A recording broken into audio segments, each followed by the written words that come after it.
Arthur Jupero's lifelong dream was to spend a year living at sea, traveling from one island to the next. At the age of 40, the Wisconsin optometrist finally felt it was the right time to make his dreams a reality. To ensure life at sea met his expectations, Arthur decided to embark on a one-week trip with his family as a trial run. Arthur, his wife Jean, and the 3 young children, Brian, Terry Jo, and Renee, boarded a chartered yacht that took them to Fort Lauderdale. Once the Juperos arrived in Florida on Wednesday, November 8, 1961, they rented a sailboat called Bluebell and continued their trip to the Bahamas. Julian Harvey, an experienced sailor, and former Air Force fighter pilot, was hired by Arthur to be the captain of the Bluebell. Julian's wife Mary Dean decided to come along on the trip as well. Off the 2 families went on their exciting voyage. The trip was complete bliss for Arthur. It was the family adventure he had always wanted, and his children were ecstatic to spend a week collecting shells and snorkeling on Sandy Point, a village on Great Abaco Island in the Bahamas. Arthur called the trip a once-in-a-lifetime vacation, and vowed to return by Christmas. Unbeknownst to them, many of those among the Bluebell ate their last meal that night. At 9 a.m. on Sunday morning, 11-year-old Terry Jo was sleeping below the deck in a small cabin at the very back of the ship when she was awoken by the sound of her 14-year-old brother Brian screaming for help. She heard the sound of footsteps stomping above, a thud, and then silence.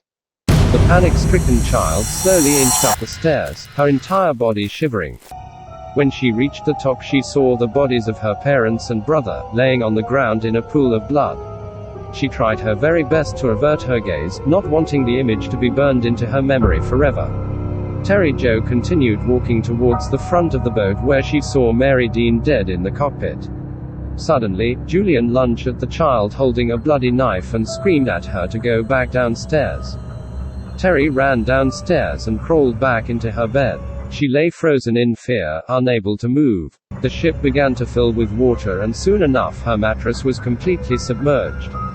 "Is the ship sinking?" she frantically screamed out to Julian, who confirmed it was, as it had been his plan all along. Julian handed Terry Jo the line to the dinghy and screamed at her to hold it. The line slipped through the frightened child's fingers. The dinghy began floating away. Julian jumped into the water towards it and vanished. Julian was rescued the following day. The body of Terry's 7-year-old sister Renee lay beside him in the dinghy. Julian told the Coast Guard there had been a fire on the Bluebell. He had jumped off the ship and later came across an unconscious Renee, who he tried to resuscitate. In reality, the 7-year-old child was just another innocent victim of Julian's. Suddenly, Terry remembered seeing a small lifeboat hanging in the main cabin. She frantically untied it, and only mere seconds before the ship sank underneath her feet, little Terry Jo pushed the float into the open sea and climbed atop it. Terry spent the next 4 days at sea without food or water. She was wearing only a thin blouse and pants. Her throat had never felt so dry, and the sun began to burn her skin. On Tuesday night, Terry dreamt of her family and of easing her thirst. She began to have hallucinations in which she was swimming frantically towards an island with a lone palm tree. The island vanished and Terry fell into a state of unconsciousness. By Thursday, Terry was close to death. She had been stuck at sea for 4 days and she could barely open her eyes.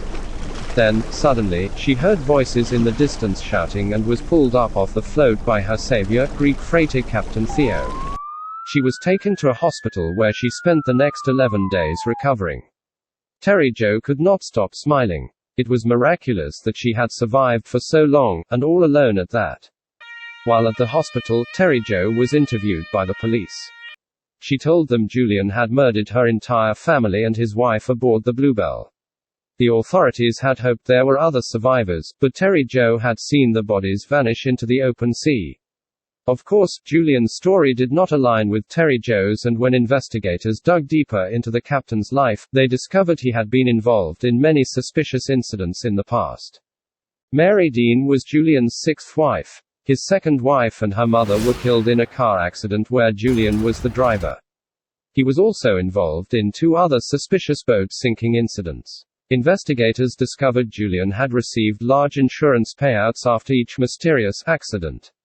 The investigators theorized Julian had killed his wife Mary Dean in hopes to collect on her $20,000 life insurance when he was caught by Arthur. In an effort to avoid being caught, Harvey murdered the family but left Terry Jo on the ship as he hastily made his escape, believing she would sink with it and drown. Once Julian learned Terry Jo had survived and his crimes had been outed, he fled and checked into a Sandman hotel. When a maid entered his room and noticed blood on the bedsheets and a locked bathroom, she immediately informed her manager, who called the police. The authorities forcefully pried open the bathroom door and there they found Julian's limp body. He had slit his own throat with a double-edged razor. Unfortunately for Julian, he had underestimated little Terry Jo's strength and courage.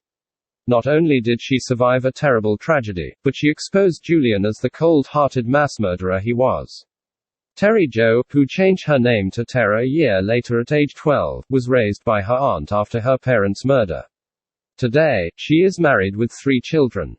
50 years following Tara's rescue, she was encouraged by a friend to write an autobiography called Alone, Orphaned on the Ocean, in which she wrote intimate details of that fateful night in an effort to not only help heal herself from her own trauma but to help others heal, too. I always believed I was saved for a reason. If one person heals from a life tragedy, after reading my story, my journey will have been worth it. Tara Jupero Fast